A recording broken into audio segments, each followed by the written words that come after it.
Hello, everyone. Thanks for tuning in. We're talking about toxic positivity today on Sunday Talks with Kellie and Lisa. So we're going to see where that goes. So far, it's been an interesting morning.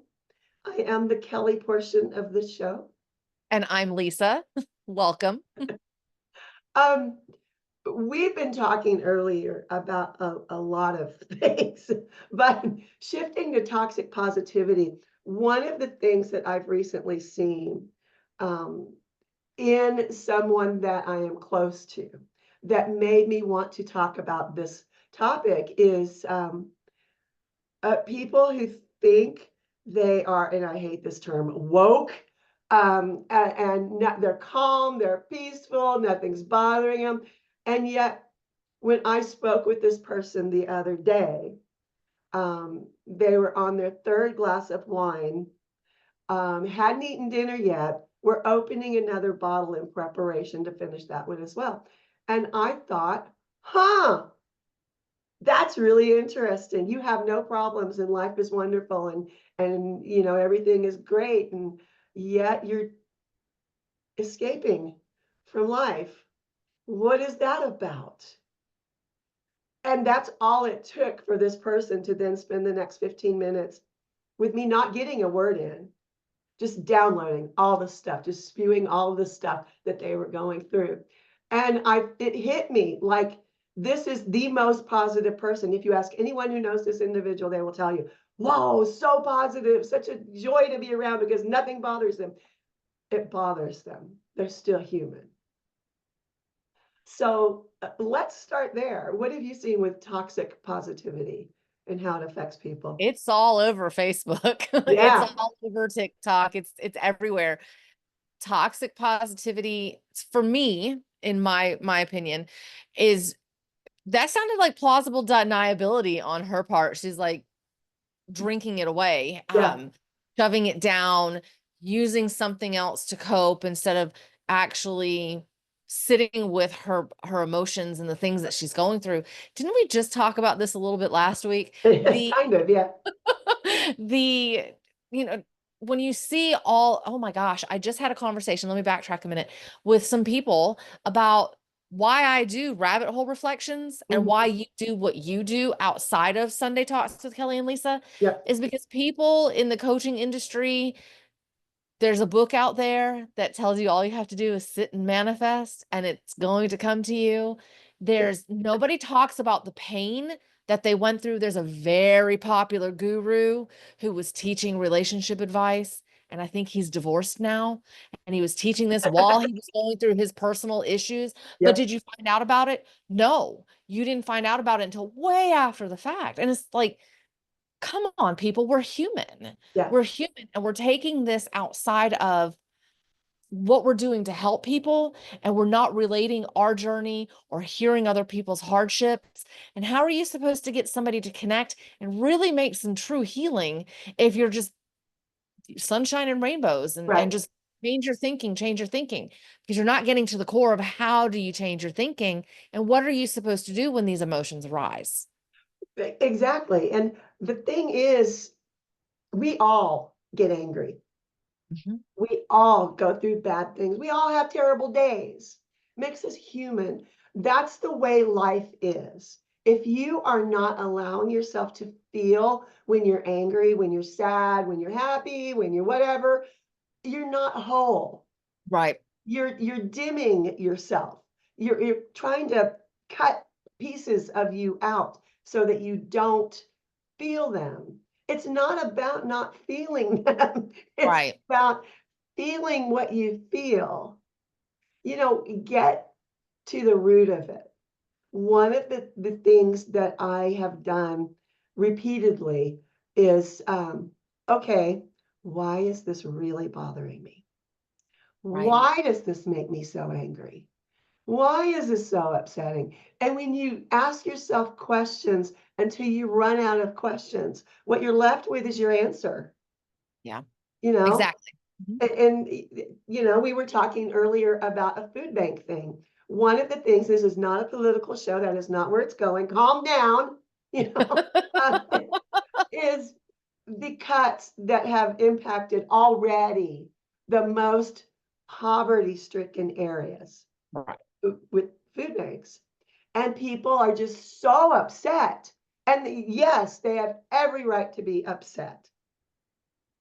But you're not going to fix it by turning that off. And what I saw in several people is this is really, really upsetting. Somebody should do something. Okay, I'm fine now. No, you're not fine now. You're still upset. You have every right to be upset. But two things about what that guy said, and he's in charge of the food bank. So everybody was looking to him for how do we handle this? And instead of tossing out, well, we need to organize, we need to see if we can get donations, anything that seemed like maybe a solution, his whole thing was, okay, we're going to calm down. It's going to be okay. Somebody should do something. Excuse me, are you not in charge? But that was his fallback position. I don't want anybody else to be upset, so I'm not going to be upset. And sometimes if you're in a position of leadership, which I guess he kind of is, that makes perfect sense. But you can't take that internally. You know, my question and what I would love to ask him is, how were you when you went home? Right. Because if you're keeping that inside, it's okay, it's good, everything is beautiful, and no, you have to feel what you feel. You have every right to feel how you feel, whether it is anger, whether it is grief. A lot of people in my life are grieving different other people right now. We sort of had like a cluster of people losing other people. And I was almost one of them. But you have to allow yourself to feel. You're not superhuman. None of us are Right. superhuman. And be upset at things. Hair on my face. Be upset when you're upset. There's quite a few things that I picked up in this conversation. The first one is somebody should do something, but let me just go home and ignore the problem Right. instead of trying to come up with solutions to fix it. There's ways that the community can get involved to try to Sure. help solve the issue. So like a town hall meeting or something would probably be a good thing to, like, everybody can pull their resources because everybody has something to give. Right. Even if it's not physical, money or food, you've got some sort of energy that you can bring to the table, and there's something that you can give in way of like advice or suggestions or whatever. And then the other thing that we had talked about before we started recording was the blame game doesn't help anybody. Mm-mm. The blame game, it really, honestly, it doesn't matter who's at fault, and it doesn't matter who you point the fingers to, because if the solution isn't there, it doesn't matter. And if you're not coming up with a solution, it doesn't matter. And I think we're in a time where we are being, I don't want to say forced. And I don't want to say awakened, and I don't like the term woke either, because I No. think it's completely distorted from what, the underlying meaning of that word is. But we are being given the opportunity to be more resourceful and more resilient and not be as dependent. So if some of these things are coming up, maybe the reason that you're upset is because you have a codependency Yes. underlying situation, and these things that you're being presented, they might not be a healing lesson for you. It might just be, here's your opportunity to shine your gifts and to show the world what you can offer, even if it's in a very small community. So I think there's a lot of opportunity for us to really find out who we are. Yeah. Yeah. One of the things that I always caution people about is, if you are listening to someone or you're watching their videos on YouTube or wherever, and they are a self-professed guru, run screaming from the building. In this time that we're living in, a lot of the toxic positivity is coming from those those That's people. exactly. Yep. And, I've been a life coach, spiritual coach for decades and decades before that's what it was called.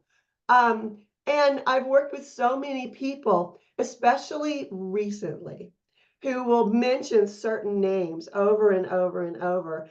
And I'm like, okay, let me check that out. And I go there and they're all, you have calm, take a deep breath. That's all you need. Let the anger go. Let you don't feel it. Push it away. And I'm like, uh-uh. uh-uh. And so we have people who have convinced themselves that they are saying the right things. And maybe that's honestly what they believe. And I'm not judging them for their beliefs. Right. But if you are an individual who is starting out on a spiritual journey, I don't even like that phrase either. But if you are working through things and you're trying to be a better person and you're trying to grow as a person, the last thing you need is to listen to someone tell you life is beautiful, only be grateful, don't think about the bad things. When you have a bad thought, be grateful for something else. You still are going to have the bad thought. Yes. You're still Yes. going to feel what you feel. You Yep. can still be grateful for something else and feel what you were feeling. But Yes. you need to get to a point where you can work your way through it and not let it drive you to drinking or Right. I have never been addicted to anything, like maybe coffee, but so I don't get the addictive personality.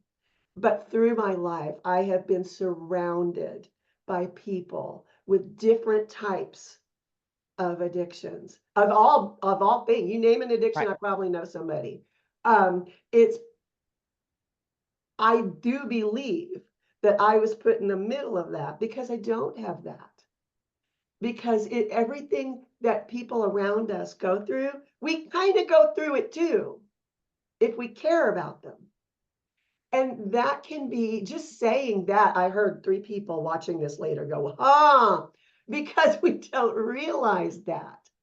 It's not, no one is more important than anyone else. Right. When you get down to it, no one is more important than anyone else. So if you're one of those people that is watching these self-proclaimed gurus, teachers, whatever, you need to understand they're human too. None of us are infallible. We all say the wrong things. We all do the wrong things. Sometimes even if we know it's not the right thing. So take everything that anyone else says with a grain of salt. You know, Including us. yeah, including us. I have an audience that kind of picks me apart sometimes. But because of that, I think it makes me a little bit more conscious of the information that I'm giving people. I don't remember now what it was that I said, but I said something 3 or 4 solo videos ago that kind of caught the ear of a couple of people. And it's not that they were disagreeing with me, it's that you kind of sounded like you were judging me, that I took that personally. And I went, whoa, I wasn't even thinking about you. But that just shows you none of us are infallible, nobody's Right. perfect and nobody is more important than anyone else. So, when you, So you brought up some really key points, and I know that we've talked about this in several of our current episodes, but also back when we were doing this years ago. mhm, Sitting with your emotions, you might not be able to do it in an instant. You right, might not be able to do it right then and there, but we're constantly always thinking and always processing, even if we're focused on something, yep, there's still usually some chatter in the back of our heads. But it's how we respond to whatever yeah, emotion that we're in at that moment. Like, you don't have a right to scream or harm someone because you're angry. You might not need to have an emotional breakdown at work in the middle of a presentation. Like, there's times and places for certain things, but you can still you're not choking it down by saying, okay, I need to handle this later. It's Right, not drowning it. It's not, denying it. It's just right. saying, I have something right now that I need to do. I will come back to this. And it's really speaking to that inner child or that inner self. I will come back to this and we will unpack it later. But right now, I need to be centered and then go back and sit with it when you have the opportunity to do that. And don't do it when you're driving in traffic. That's Oh, a terrible no. idea too. Bad idea, no. And we've talked about that several times as well as, we watch the videos of people just getting into terrible accidents because of road rage and whatnot. So that's not the time and place to process your emotions either. Yeah, I do have a friend in San Francisco, he still lives there, and when he gets stuck in traffic or when he witnesses somebody, like, trying to get around him or honking at him or something, he rolls down his window and yells, "I love you!" And he said it disarms them and, it makes him feel better about the situation, and knowing him, that just cracks me up. I just I love that. But it's also what people need to understand. If someone is trying to argue with you, you do not have to engage. It Right. is perfectly fine for you to walk away. I will tell you, though, that one of the biggest arguments I have ever seen people have was I don't even know really honestly what they were fighting at, but it was in public.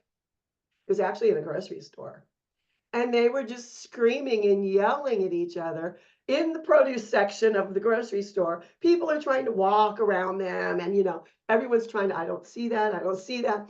And finally, I'd had enough, and I saw this little tiny girl was approaching, and I was like, oh no, gotta save the child, save the child. And I walked over and I said, I don't know who started this. I don't care who started this. And they're both yelling at me immediately. I said, you can say to her, this upsets me and we're in public and it's not the right place or time. Can we discuss this later? You Yeah. can say to her, you are wrong and that's okay because we can talk about this later. This is not the right place. Right. And you can do that in any situation. I think it disarms them enough that that's why they stopped. I mean, I was like, I'm going to get punched here. But it really, you don't have to attend every argument you're invited to. Right. Exactly. You can say, not the place, not the time, let's do this later. It does take some self-control. Yeah, it does. And sometimes certain people, I was married to one of them once, will just pick and pick and pick and pick and pick. And they do it, I think, deliberately to get a rise out of you. And what I learned to do was just turn around and walk away. Clearly, I am having what did I say? Clearly, I am having an altercation with an unarmed individual right now. I will talk to you later. And that really made him mad. But anyway, it was it's important that if some emotion is coming up in you to the point where you feel like you're going to lash out, take a step back. Yeah. You want to allow yourself time and space to feel what you feel, but do it not in an argument with someone. It's, I think that's really the thing that bothers me about protesters yelling at each other. Doesn't matter what they're protesting. We had a stupid thing out here one time about free range. Huh? But if you're yelling at someone, you're telling them, this is the way I want to be treated. Yell back. Yeah. It doesn't solve a thing. Yeah. Well, So and both sides of it need to heal something. And yeah, so I was at an event yesterday. I actually ate fire. It was crazy. Didn't I expect saw that. that video. Did not expect that to be a thing. But before I actually went up there, um, the gentleman that was there, great. His presentation was absolutely amazing. I had a profound moment where I walked into that event knowing I was going to sit in the back. I was going to absorb everything that I could. I just wanted it to be an amazing learning experience, part of my growth. I was going to attend every event that I could with these people, and it was just going to help progress me forward. Right. And I knew that going into the room. What I didn't know was when I was sitting there that I would absolutely have a profound moment of why I decided to become a wallflower and why you and I have conversations and we have great conversations and I can speak my voice, but I don't do this on my own. Right. I don't have my own show. I'm always with a guest. I'm always having a conversation. And the reason that I went back to, as far as I dug yesterday, was when I was a child, when I was in very early elementary school, I was the smartest kid in the class. Yeah. I was the straight A student. I was the one that could answer all of the teacher's questions first and right or correctly. And so the other children in the class called me a know-it-all. They called me a Right. nerd. They didn't want to be my friend because I was smarter than them. They told me that I needed to give them a chance to answer, or that I needed to be quiet, or I needed to, even teachers, raise your hand. And the only time I really came alive, and this absolutely, when I tell you this, makes a connection of why I love to do this with you, is when I would stand in front of the classroom and give book reports. I would read the book. I would read like 5 books. I was like, can I give more than one book report? Yep. Can this Yep. what I do for the rest of my life? Because I love this. And so getting in front of the classroom and giving them my opinion on something that I read was absolutely 100% when I came alive. Yeah. Any kind of presentation, whether it was presenting my science project or whatever. So I had this profound moment of why I've been hiding except for certain moments. And then that man called me up on stage and I ate fire. And I was the only one in the room that was called forward to do that. And I was like, what? What was happening? Like, do we really eat fire? Like, I know I see, performers do it. They've been trained for years and years and years, but it was so profound that right before he called me up there, I was working through something about, I want to be a public speaker. I want to speak on stages around the world. Why haven't I done that yet? Right. Ha ha, light bulb, ding, ding, ding. This is why. And you know what? Yep. When he called me up there and I was like, you're absolutely right. Watch me. I'm going to be unstoppable. And it's just small moments like that. What do you need to heal? You might not be able to handle dealing with that at that moment, but sit with it sometime, because you're only going to become a better version of yourself. You're only going to become more powerful. You're only going to become more unstoppable when you do. Yeah. And none of that would happen if you were doing toxic positivity.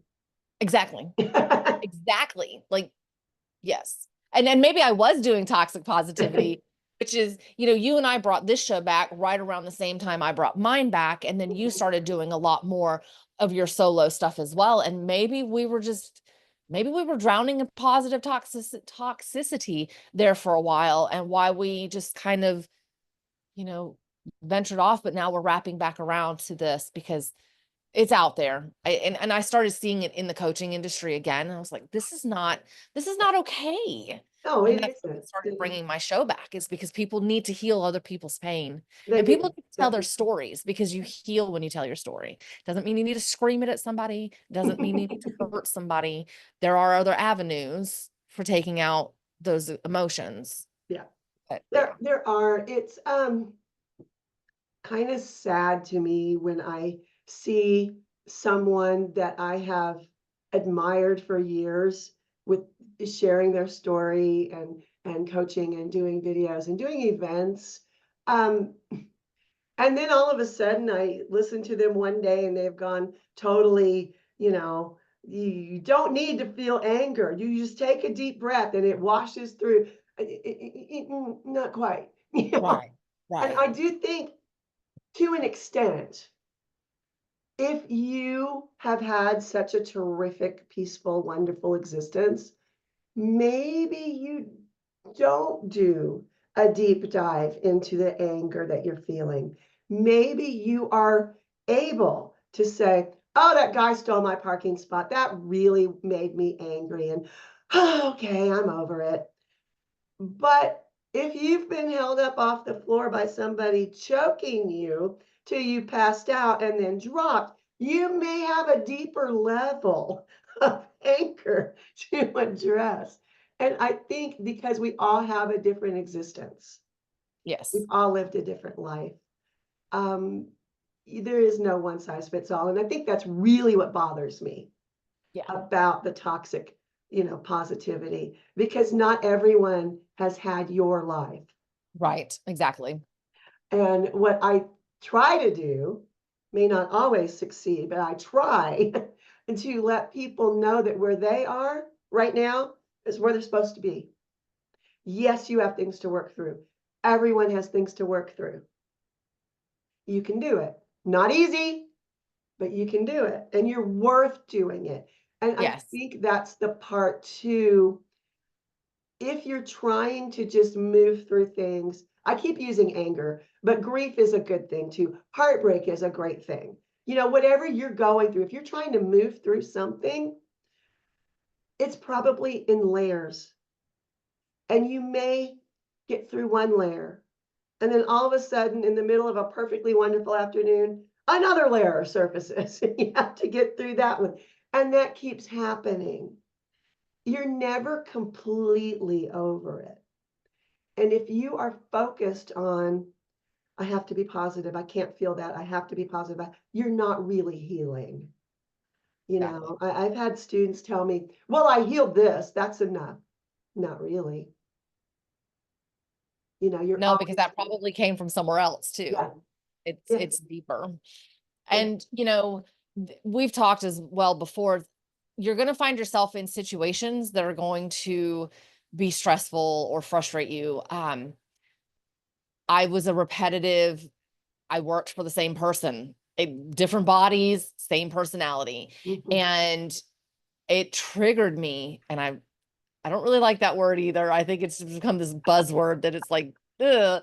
But it would, where I felt disrespected. I felt like my opinion didn't matter. I felt like I was just a button pusher and or paper pusher.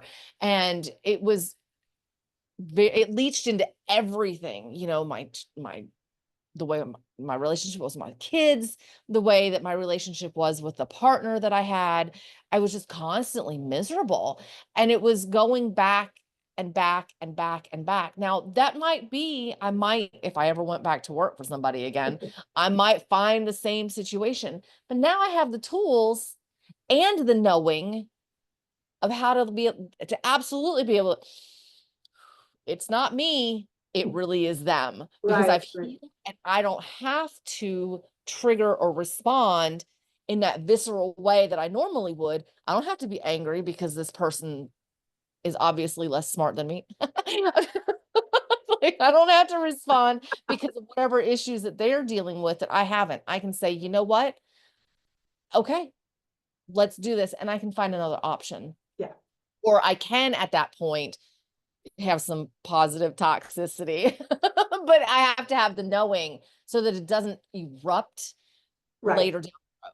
right, You have to not suppress it because it can turn into a disaster yeah, if you don't sit with it and work through it and have that feeling. If you just push it away, it's going to rear its ugly head. yep, It's yep, going to rear its ugly head. yep. I have a student right now who kind of blew up, exploded in her job. She works at a law firm. Not a good place to explode. Um, and she started working with me because another person in her office was a previous student. So I was referred, or she was referred to me. And the first thing she said was, this isn't going to work. I'm just telling you, this is not going to work. I'm angry. I can be angry. He's a bully. He bullied me in front of people and I exploded. So what? Okay. And I just looked at her and I said, you done? Are you finished now? Did you get it all out? And she said, what? I'm like, because you have to have enough respect for yourself to hold yourself in a higher sense of purpose, sense of self-esteem, um, than what you showed people. You showed people that you have little self-control. Yeah. You are what again? I'm shit. I want to be a trial lawyer. Like, not gonna make it like this. Yeah. And at that point, she said, all right, maybe it'll work. Help me out here. But, but it just, we have to look at ourselves in any situation. Early in my adult life, I worked for a major bully. He didn't like women.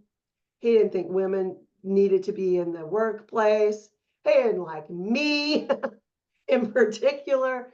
And it just, yeah, he drove me to the very brink of exploding several times. But for some reason, I was always able to stop myself and just leave. I didn't care if he was finished yelling at me or not, I would just leave. And And that, you're allowed to do that. yes, you are allowed to do that. But when we are insecure to begin with, we have that feeling like, okay, I'm here. Do I deserve to be here? That is something you have to work on first, those insecurities. Because if you're insecure and you're not grounded and you're kind of flowing in the wind here, and someone picks at you or picks on you, you are far more susceptible to blowing up Yeah. than you would be otherwise.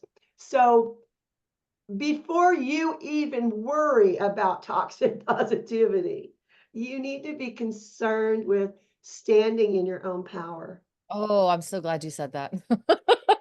It's just so important to do that first. If you are grounded, you are standing in your power. A quick tip here that maybe this isn't the right platform for, but I'm going to say it anyway, is when you are thinking about going out into a situation that maybe you know you're not going to be comfortable in, visualize a beam of light coming from the heavens, entering your crown chakra. I know chakras aren't what we're talking about, but it's top of your head. Enter the top of your head, go all the way through your body, out your feet, and anchoring you into the center of the planet. And I heard you roll your eyes. No, it's just a quick and easy thing. You can do it in no time flat. It does help if you allow it to. Then, when you're up against a bully or someone who just is feeling holier than thou in that moment, you're not easily swayed Yeah. because you're standing in your power. You know who you are. You know you're worthy. You know, okay, we're all working through something. I'm going to work through my stuff. They're going to work through their stuff. I think the world would be a lot calmer, peaceful place if we did that. You know, there is a difference too between standing up for yourself or standing up for someone else than just lashing out. Yeah, exactly. Um, that's kind of, I'm a double Libra. Justice is everything to me. I cannot stand it when someone is being suppressed or bullied or anything. I will absolutely have to step in. But what I've learned is if I take that deep breath before I do it and I pay attention to what I'm saying, it goes a lot better. And I think sometimes we just need to stop before we speak. You know, there's already toxic positivity. You don't want to be toxically positive on top of that. We'll get a different kind of layer. So pay attention to what you say, but don't go overboard. Sometimes we say things and it's so perfect. And I've seen this in other situations. Um, I used to do a lot of teaching and coaching and speaking in battered women's shelters. I say that all the time. You guys know this already. but there was an event, a bigger event with different speakers. And I saw two of these speakers kind of off the stage, thankfully, kind of butt heads with what they were saying. And I'm like, wow, yeah, sure, this is the place for that. Go ahead. Right. You know, Yes. because at that point, nobody was listening to the speaker anymore. Even though they were off stage, you could hear them. And that's kind of, to me, we each have our own message. We each have our own way of delivering it. My way is not your way, not somebody else's way. Somebody will resonate in any group you're speaking to. Somebody will resonate with me. Somebody else will resonate with you. Somebody else will resonate with somebody differently. There is no need, and this is an aspect of toxic positivity that always floors me, because when professionals, we're supposed to be professionals, do this to each other, it's like, I'm more positive than you are. No, you're, you know, I'm like, huh, wow. You know, it just, we need to be more conscious of what we're saying than maybe people who aren't on a stage or in a video. And that's a different way of looking at toxic positivity. But anytime you are putting someone else down or saying, well, you should have said this, especially if they don't ask you, Right. that's being pretty toxic. So what do you think? I love that you mentioned personal power because right before you said that, I got a download. I don't get downloads, so I don't know what I'm saying, but I heard somebody say personal power, and I don't think it was my voice. But I think a lot of times we engage or we start confrontation because we're feeling a certain way, because somewhere our personal power was stripped. Right. And I think a lot of it can boil down to whatever you faced in childhood, whatever Yeah. trauma, or it doesn't even have to be, you know, excessive trauma, whatever you faced. For me, it was people squashing me. I Right. lost my personal power because I gave it to them. I was Right. like, okay, I'll be quiet so you can feel better about yourself. I gave away my personal power. So along the way, these bosses that treated me a certain way, and it wasn't about me, it really was because I felt powerless. Right. I felt like my personal power was gone, it was non existent. So healing those You froze up. parts of yourself brings back that personal power to where you can get to a point where you can. Oh, can you hear me now? Yeah. Is that better? Yeah. We Okay, just lost perfect. you for a second. Oh, gotcha. Okay. So when you start to heal those things that make you feel like your own personal power has been stripped, you then can go back to having that calm, rooted, stoic effect, or not effect, but response to when somebody is triggering you, or because they were triggered, so they have to heal themselves too. And like it's reciprocal, and it definitely is cyclical, and the whole coming and going of they're going to give it to you, whoever they is, and then you give it back. It's You can stop it by stepping back in your power. And I love the light, because if you are a firm believer in God or source, that can help you just calm yourself to when you can remove yourself from a situation and work on getting your personal power back. That's really important. The other thing, and something you just I was hearing voices now. Um, when you are engaging with someone in a conversation and all of a sudden something that they said kind of bothers you, ask yourself before you ask them, why is this bothering me? What triggered me from what they said? Because that's part of your personal power. You have to learn how you tick. We're all a Yes. little bit different. You have to learn what works for you. You know, in childhood, I was kind of squashed too. But I was that weird kid. you know, because I always had animals around. Somebody told me I was the real life Snow White because I had all these animals, you know, following me. But you know, I can still to this day, if I'm centered and I'm in my power, I go out in the forest, I can hand feed deer. I mean, it just is, that's me. And it just, so I was the weird kid, but I could also see spirit.